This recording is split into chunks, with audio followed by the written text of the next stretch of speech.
From the New York Times, I'm Michael Barbaro. This is a special episode of The Daily. Starting today, we begin a series of episodes leading up to Election Day that will explore what a second Trump presidency would look like and what it would mean for American democracy. Part 1, Trump's plan. In 2016, I declared, I am your voice.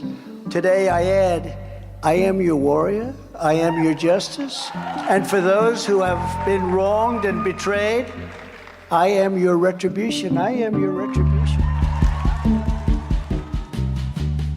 On the campaign trail, Trump has outlined a second term. He says, you're not going to be a dictator, are you? I said, no, other than day one. We're closing the border. That is far more radical, vindictive, and unchecked than his first one. We will root out the communists, Marxists, fascists, and the radical left thugs that live like vermin within the confines of our country, that lie and steal and cheat on elections. My colleagues, Jonathan Swan, Maggie Haberman, and Charlie Savage, have found that behind that rhetoric is a highly coordinated plan to make his vision a reality. This is the final battle. They know it, I know it, you know it, everybody knows it. This is it.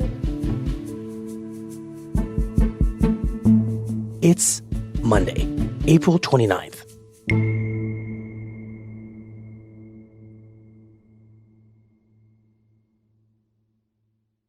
All right, let's start. Maggie, Charlie, Jonathan, thank you for rearranging your lives to be in the same room at the same time from the multiple places you all live. Thanks for having us. Yeah, thanks for coming down to D.C. for it. Pleasure. Thanks for making me come down to D.C. for it.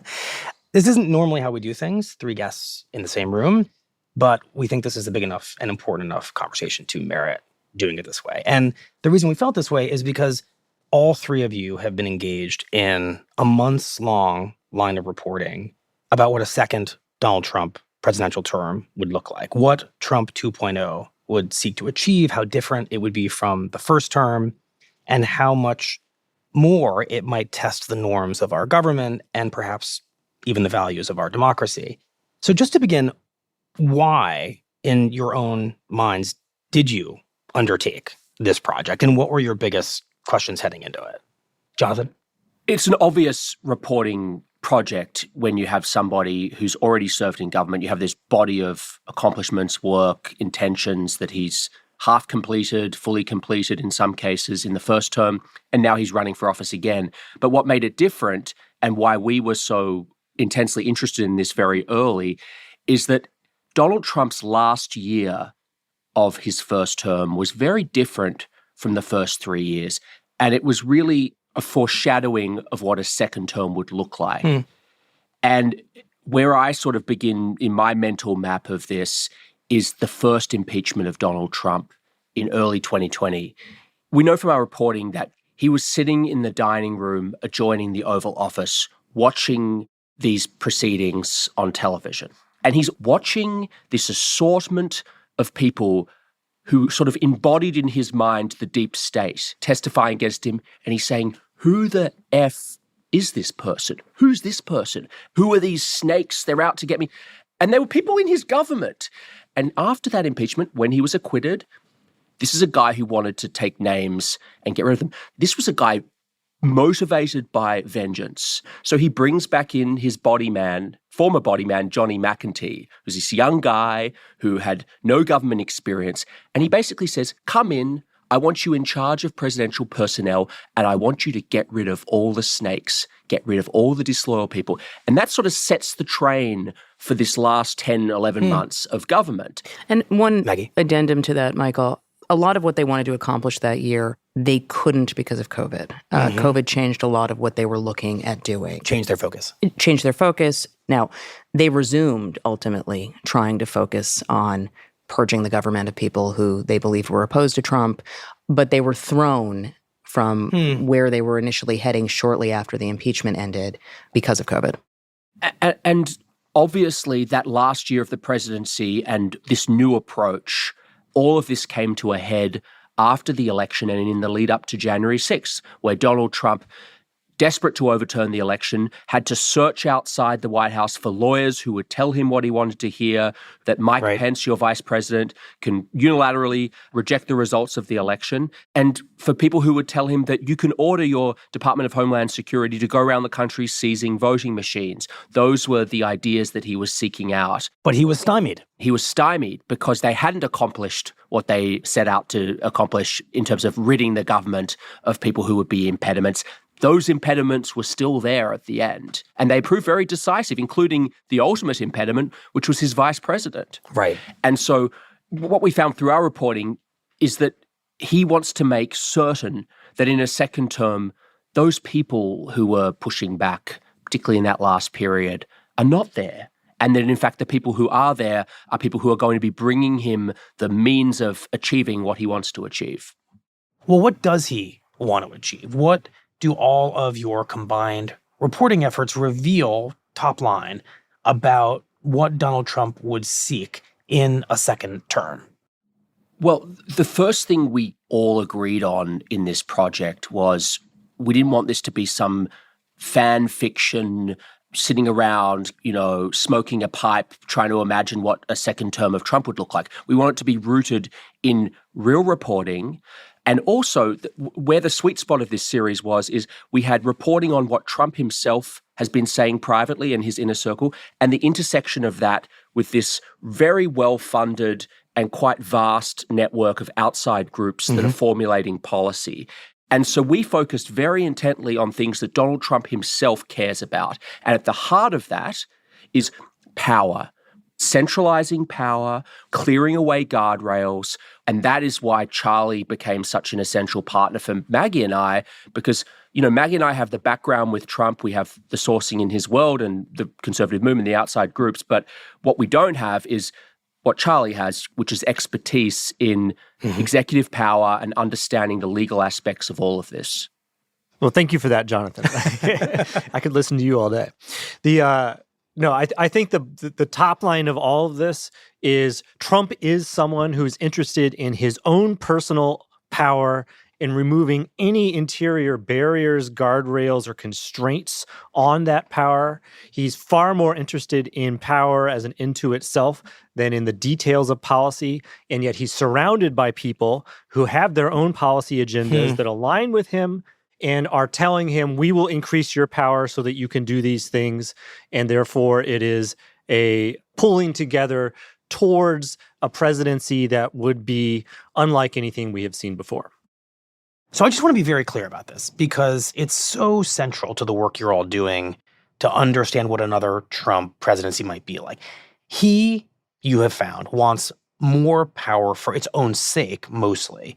And at the same time, there are people around him who hope to achieve certain policy goals. And they've identified that the best way to do that is for Trump to accumulate the power that he wants.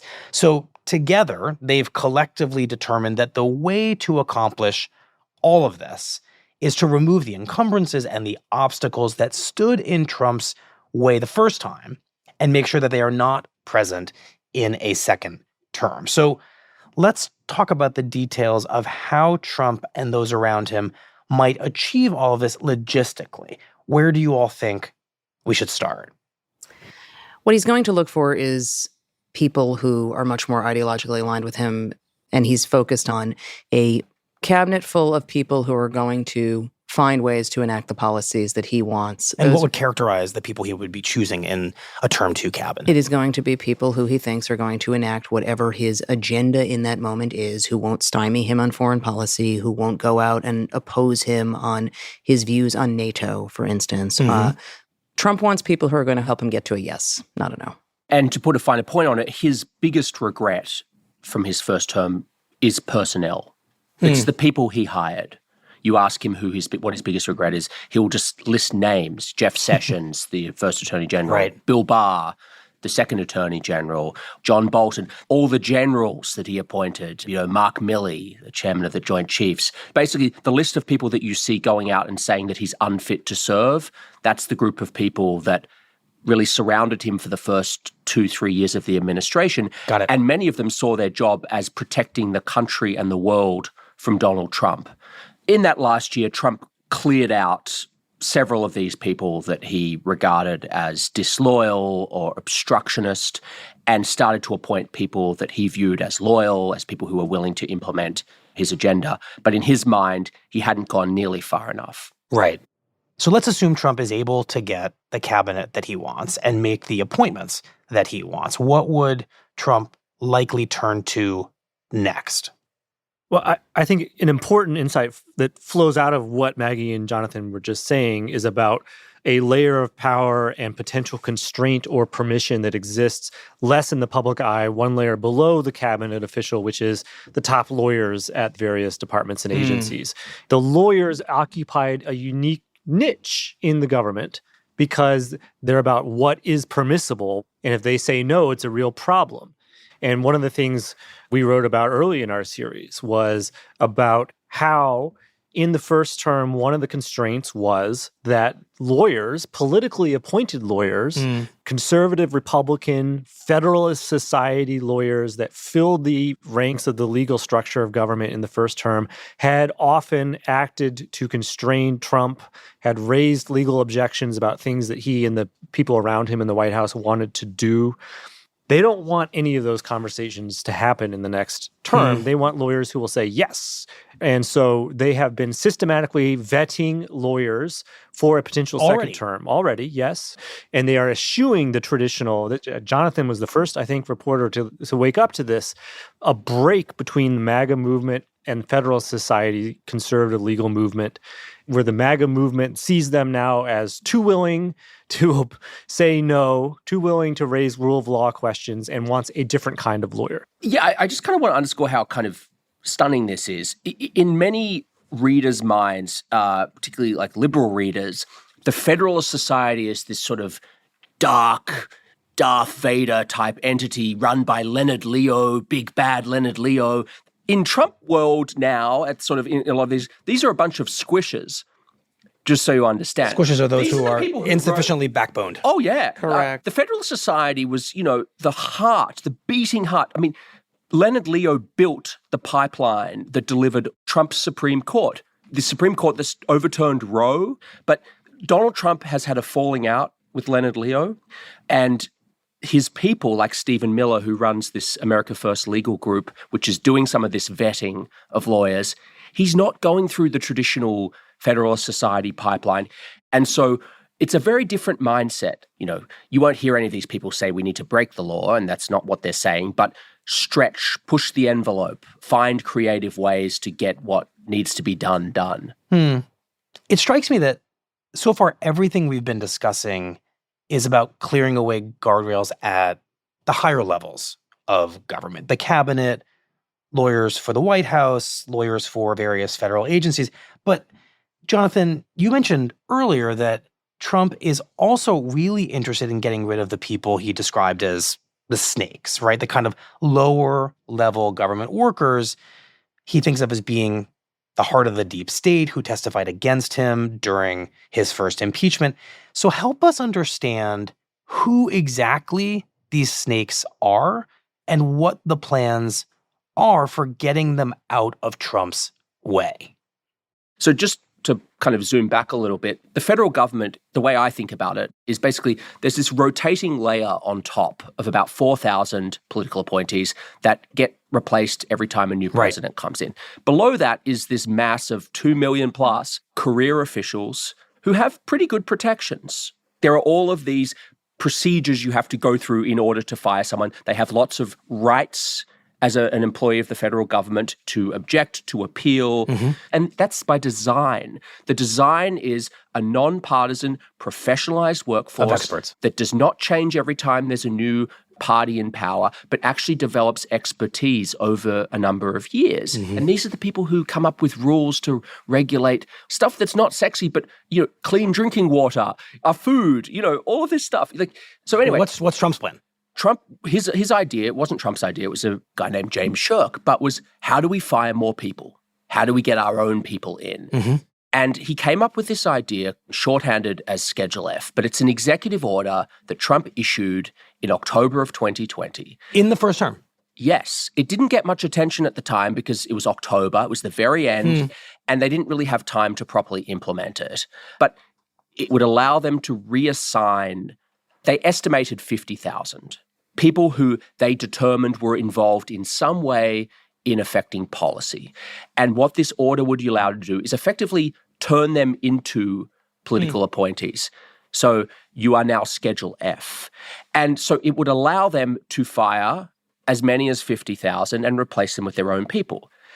Now, I want to caveat this a little bit, which is that in the view of some of Trump's closest advisors who really are steeped in this, they don't believe that they will need to fire necessarily that many people and replace them. They believe that the threat of the order will have a chilling effect and will force these people into line and will make them stop trying to slow walk or obstruct. If you know that your head can be chopped off, you might salute a little quicker. Is that legal, Charlie? Is this possible, what Jonathan's describing? Well, so it hasn't been tested. Biden immediately rescinded it when he came in. And so So we don't know if... We don't know, but it'll be the Trumpified Supreme Court that ultimately decides whether or not a president can do this, right? This Supreme Court, at least the 6 conservatives on it, are part of a conservative legal movement that predates Trump, that has been interested for a generation or more in centralizing greater executive power over the government in the White House itself. And a huge component of that is increasing the president's power to remove people that do not do exactly what he wants them to do. So I think that this would be a good opportunity for them to put another brick on that wall. So I think they would probably uphold it. If Trump is successful in carrying out this kind of remaking of government personnel at all the levels we've been talking about here, what kind of policy changes that either he or those around him want would logically flow from that? So one of our major early focuses on what the policy consequences could be was in the area of immigration, obviously a core part of Trumpism. And while they did succeed in 2020 with the help of COVID in shutting down the border temporarily, they were unable to really achieve their broader agenda in immigration enforcement. And so they have laid out and developed a roadmap for a really radical crackdown on immigration at a scale that we have not seen in the modern era, to escalate the number of deportations from several 100,000 a year to millions per year, to militarize the border, to use military funds to build gigantic camps along the border, to hold all these people. Basically detention camps. To try again to end birthright citizenship for people born in the United States to undocumented parents, to extend due process-free removals of people who've been here less than 2 years, and to essentially put the entire weight of the federal government around the single-minded task of purging the country of people who do not have a legal right to be here. I mean, that sounds like basically the first term's already very aggressive approach to immigration, basically on steroids. And I wonder how the personnel changes we're talking about might make that possible to accomplish. So there were certain attempts to push through policies in the first term that raised legal concerns. The general counsel of the Department of Homeland Security, John Mitnick, who is a very conservative, traditional Federalist Society style Republican lawyer, occasionally would say to the White House, to Stephen Miller, Trump's top immigration advisor, there's a legal problem with that. And not having someone there who would say there's a legal problem with that would be a tremendous effort in terms of we're just doing it. And, we'll let it be fought out in the courts, a judiciary that is much more Trump-oriented now than it was for much of the term that Trump had before due to his own appointments to the Supreme Court. We think that we'll get it through. And so just in the area of immigration and what it would mean domestically to have this kind of sort of police state crackdown necessary to achieve the goals they have is one area in which they have very openly quite radical plans that they could very well achieve. Am I right to imagine that combined with what you just said, Charlie, would be the implementation perhaps of that change to the civil service rules that would have sent the message, Jonathan, like you said, to lower ranking people, perhaps in Homeland Security and the immigration world, that maybe you just saw something get implemented that you don't think is good or legal. You're going to be a lot less likely to complain about it, become a whistleblower, whatever, if you are suddenly worried that your own job status, which had previously been pretty safe, might now be on the line. Yeah, I mean, that's explicitly the view, and it stands to reason that if you need your income to feed your family and to pay your mortgage and you could lose your job, the threat of that would have an educational impact on the way that you do your job. Yeah, politely said, yeah. Yes. Okay, how else, based on your all reporting, does Trump's orbit intend to knock down barriers in his way and ensure that there are those throughout government inclined to do his bidding? We had some really interesting conversations with sources in Trump's orbit early on in this reporting. And one of the concepts that emerged was this idea of scouring the federal government for any pocket of independence. Any element within the executive branch that operated with any independence from the president. The idea being we need to eradicate that because we believe that executive power exists in the human body of the president, which is the sort of logical endpoint of something called the unitary executive theory. In shorthand, this is an idea that began in the Reagan administration that is an interpretation of the Constitution whereby executive power is vested in the President of the United States and that it is illegal for there to be any impediments to that power within the executive branch.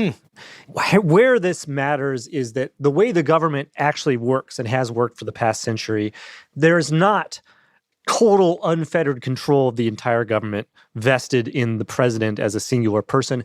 Congress has created by law various pockets of some independent decision-making authority. They have said that the head of the EPA is the person who decides how much air pollution to let in the air, not the president in the Oval Office stroking his chin and saying, oh, this much mercury is too much. He doesn't know what to do. Congress says we're going to have an expert do that, or at least the person leading this expert agency.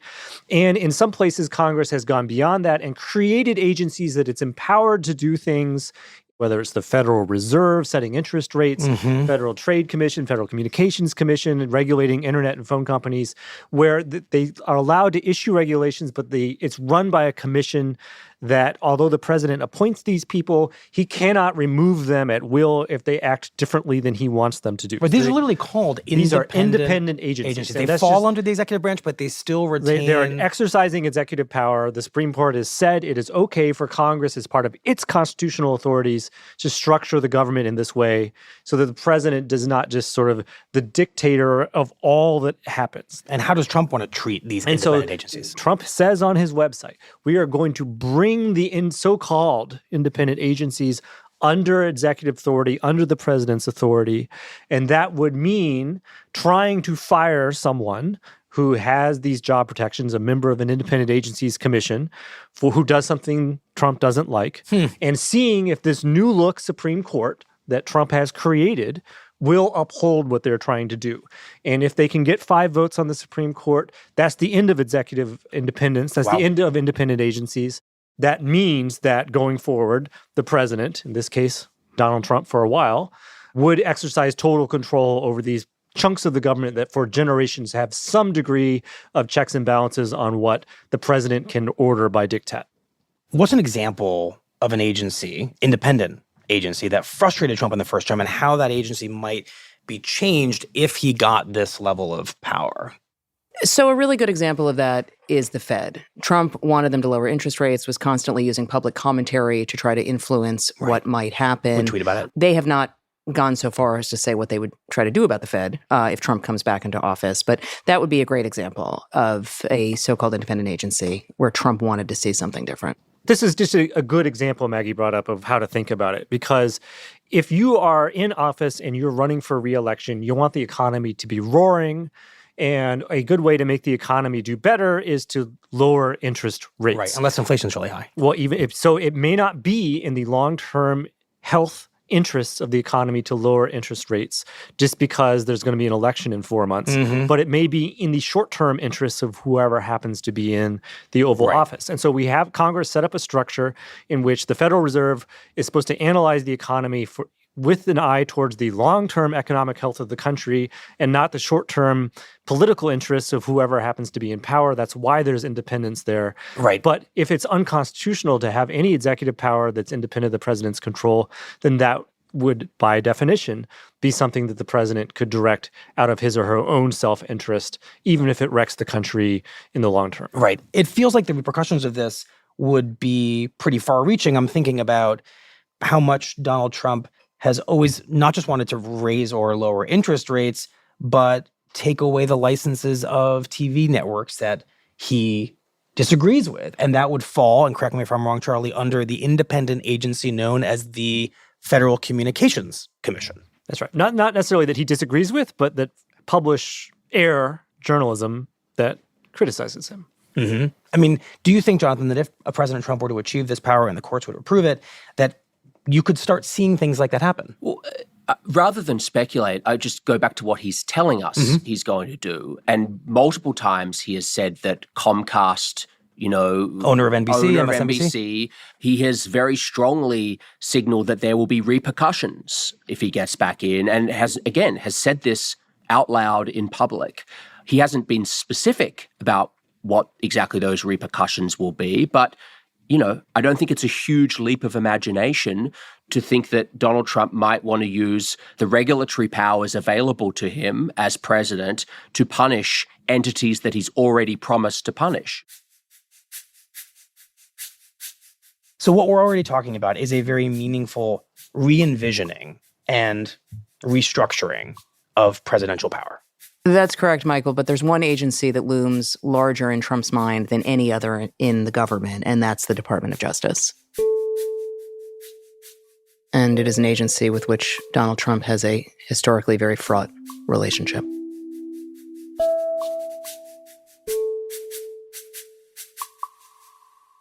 We'll be right back.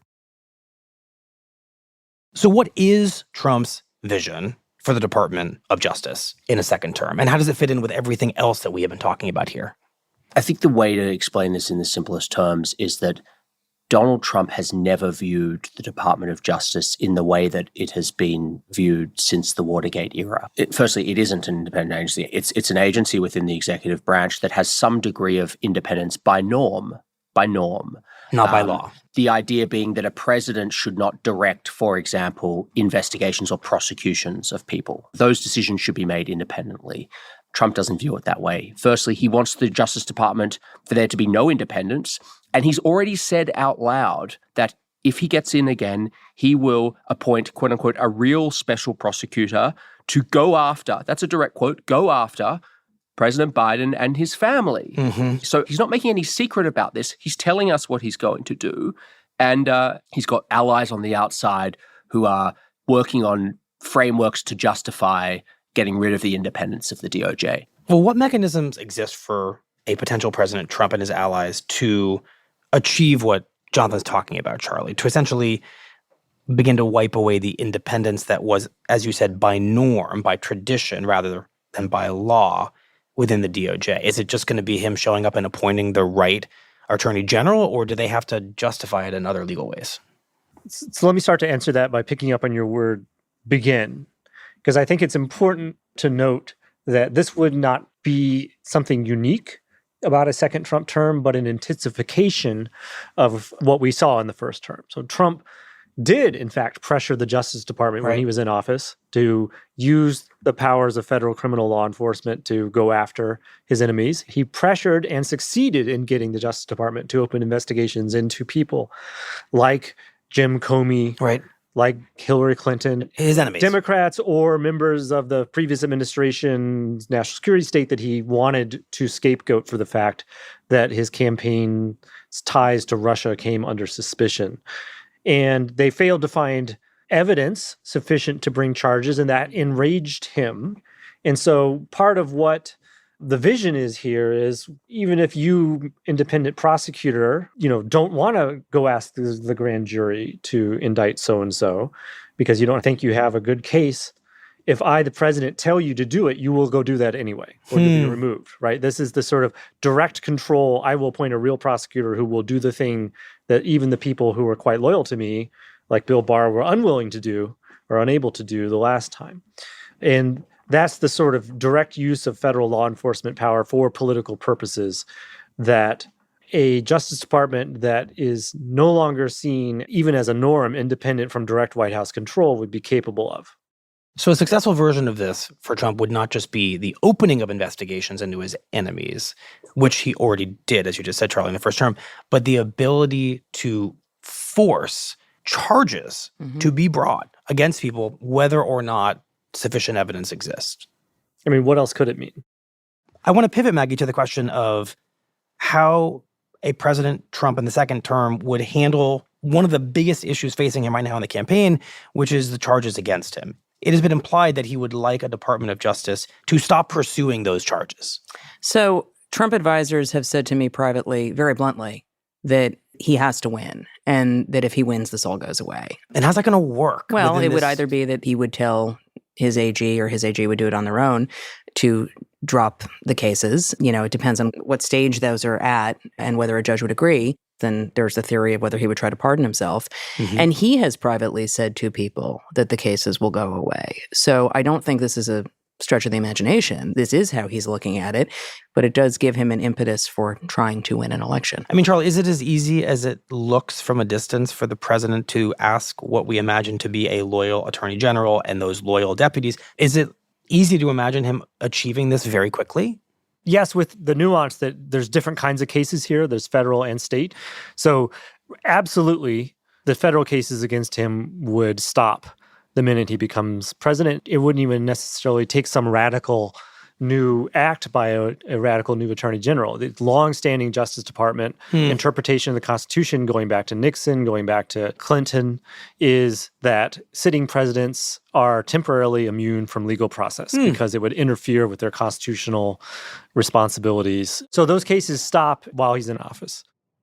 When we put all these plans that we've been talking about here together, and when we put together all your reporting, I think it's safe to say that we're looking at a greater pursuit of presidential power and intolerance for dissent within the executive branch than we've seen in quite some time.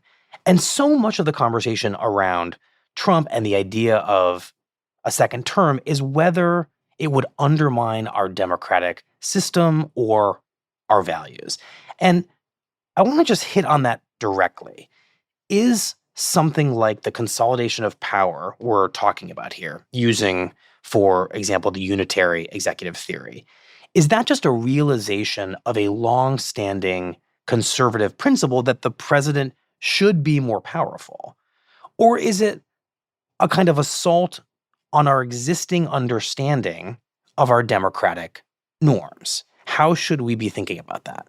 I think this is a crucial point for putting this all into perspective, that this is not just about Trump in the current moment. You know, my entire career has been about writing about executive power. I wrote a book about the Bush-Cheney administration's efforts to expand executive power, the subtitle of which I hate because the book publisher imposed it on me, but was The Return of the Imperial Presidency and the Subversion of American Democracy. And so you know something about this. Right. And so the Republican conservative movement has been trying to expand executive power ever since Nixon collapsed in the Watergate and Vietnam era, and then Reagan was trying to restore things in the face of a Democratic Congress in the 80s, and these ideas like the unitary executive theory start to arise, trying to get back to where Nixon was before he fell to achieve conservative policy outcomes, even if liberals controlled Congress or in that era, the courts. And so this unilateralism has a deep pedigree. Building blocks have been put in place long before Trump arrives on the scene that he is now able to take advantage of and take to the next level. But he's building on a series of presidents that have taken things to the next level from their predecessors. It's too much to say it's the end of democracy per se. It's American-style democracy. And American-style democracy is not just you vote for someone and then that person can do whatever they want. It's a series of checks and balances. It's the prevention of too much accumulated, concentrated, unfettered power in any one person.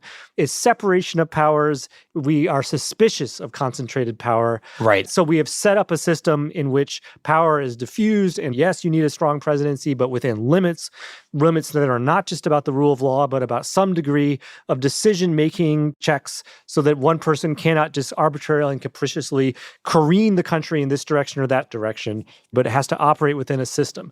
And what the conservative legal movement has set Trump up to do and what he now wants to do, or the people around him are saying, sir, we can help you do, is to move into a more volatile situation where whoever happens to be president at any given time can take us in a radical direction very quickly. We're out of NATO because I decided we're out of NATO. These precedents that have been assembled over the past generation or two have set Trump up to take things to the next level in a way that American-style democracy, as we have come to know it, would evolve into something much more volatile. Well, American-style democracy is the style of democracy that we're accustomed to, Jonathan. So I just ask you the same question. Does this fully realized or even mostly realized vision of a second term make American-style democracy less real, and therefore is the country less democratic?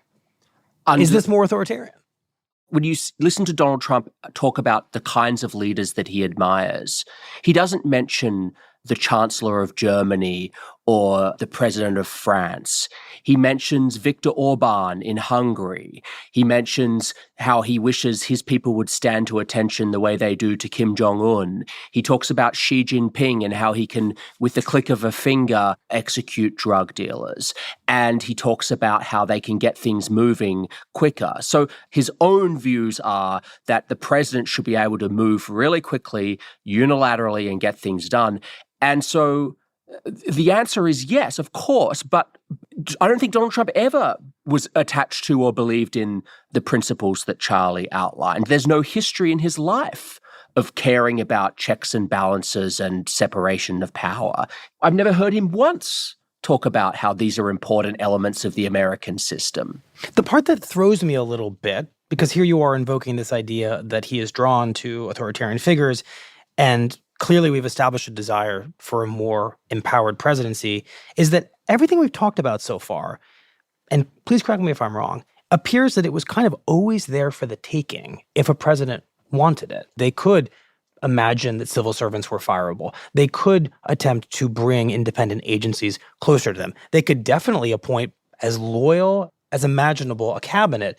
And so all of those changes would seem to operate within the democracy, and yet they might still, in a sense, curtail what we see as the American-style democracy, which is complicated. When Trump was elected, a Democratic strategist said to me that the nation was about to find out how much of our system is norms and not laws, which is your point, that this is an honor system. This has always been an honor system. There are people, to Charlie's point, who have tried to increasingly press their advantage in terms of executive power, but who have never taken the kind of leaps that Trump took and wants to take if he comes back into office.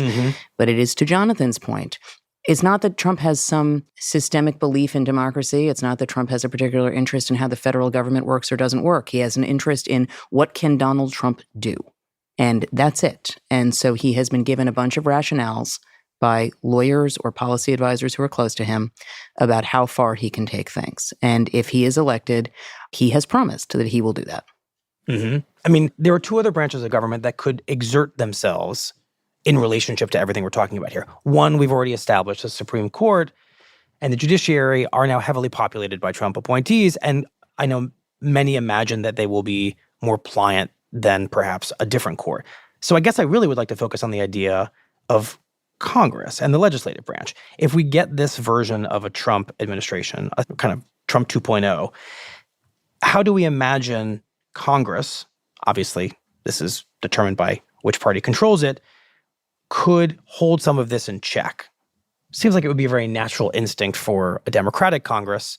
Subpoenas could start flying. Members of this new administration would be dragged before to explain, why are you firing civil servants? Why are you treating independent agencies this way? Why are you doing this at the Department of Justice? That would operate as a check. correct? Yeah, not necessarily. Not really, No. because I think one thing that's really important to bear in mind is Joe Biden's been president for the last 3 years. And for the first period of his presidency, Democrats controlled the House and the Senate. Now, they didn't have a supermajority, so they couldn't get everything that they wanted done. But they saw the experience of Trump. You know, Trump could presumably come back into power. Could we pass legislation to constrain him? No such legislation was passed. And under Trump, okay, yes, if there's a Democratic House, that's going to stop some things and there'll be much more oversight and scrutiny. But the composition of the Republican Party in Congress is different than it was in 2017. Trump, when he left office, made it his mission to drive out of the party disloyal people. So the composition has changed substantially. You're not going to see as much pushback. Not that there was a huge amount in his first term, but you're going to see even less. Well, you're saying basically the purge he wants to see in the executive branch has already happened in the legislative branch in Congress, partly through who he endorsed or tried to push out. And so that as a barrier has been removed. I mean, that was a really important part of our reporting, is that erosion of restraint on the Hill has been a really important factor that creates these conditions. And so the only way you'd get serious checking and balancing from a legislative branch is if Democrats controlled one or both chambers, which is not a certainty. Even that is too optimistic, I think, in that in the second half of Trump's term, Democrats had the House, and they tried to perform oversight and issued subpoenas, and he didn't comply with any of them. He just stonewalled them. And then now what happens? Well, there's a long, drawn-out court battle before a judiciary that was unwilling to move fast enough to do anything about it. And so there was stymied oversight. And then another factor that both Mitt Romney and Liz Cheney have talked about is during the second impeachment, they each independently claimed there were a number of their Republican colleagues on the Hill who wanted to vote to convict Trump, who were afraid to do so, not because of their political careers so much as their own physical safety and that of their family. That the specter of mob violence that Trump is able to summon, as made manifest on January 6th, is also a disciplining force within the Trumpified Republican Party. I think we can't end this conversation without trying to understand how central what we're talking about in this room is to Trump's political appeal right now. I know he doesn't go out and give a speech where he talks necessarily, applause lines about civil servants, but there is a vision of government that we're talking about here that I imagine does translate to his supporters. And how big an element is this of his appeal? I think when you look at polling and you look at the way that people talk in focus groups and also the way that the Trump advisors view things, and I think the way he views things, it's not really so much his vision for government, it's strong versus weak. Everything he does, his visual messaging, his rhetorical messaging, is about projecting strength. And I think to that extent, there's tremendous appeal in the idea of a strong man. It's not just like Democrats have bad policies, it's they're trying to destroy the country and they need to be defeated. You hear this sort of trope from old line establishment Republicans, I like Trump's policy, but I don't like his personality. There's this new kind of theory on the new right, which is like, no, Trump's personality is actually essential. He's the guy we need for this battle we're in. And actually, we shouldn't be trying to limit the federal government and reduce its size, because what suckers we are if we do that. No, we need to seize power and use the instruments of power to defeat our adversaries. It actually fits quite neatly with what we've been talking about today, because what is strong but, blowing through any obstacle or barrier or impediment to you doing what you want to do? Yeah, or person. That is the embodiment of strength.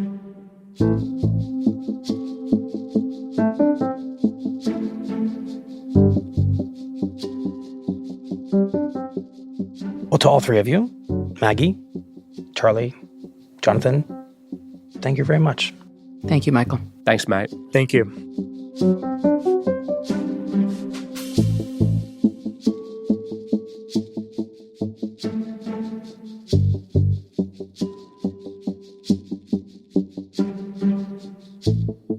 We'll be right back.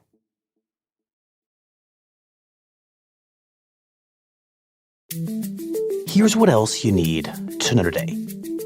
Over the weekend, more than 200 protesters were arrested at college campuses across the country as administrators and police sought to rein in pro-Palestinian demonstrations and encampments.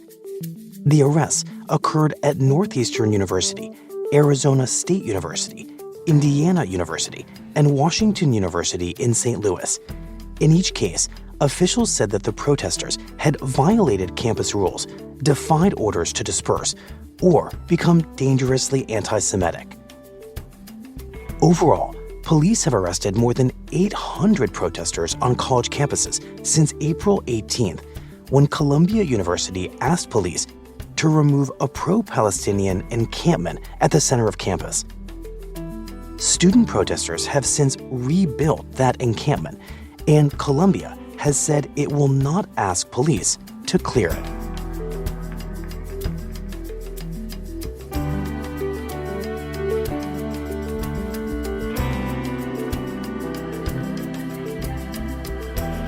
Today's episode was produced by Rob Zipko and Carlos Prieto.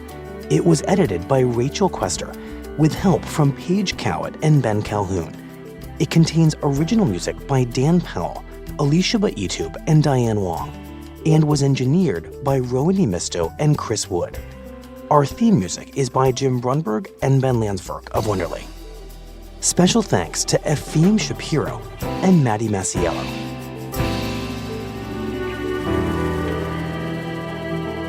That's it for the Daily. I'm Michael Barbaro. See you tomorrow.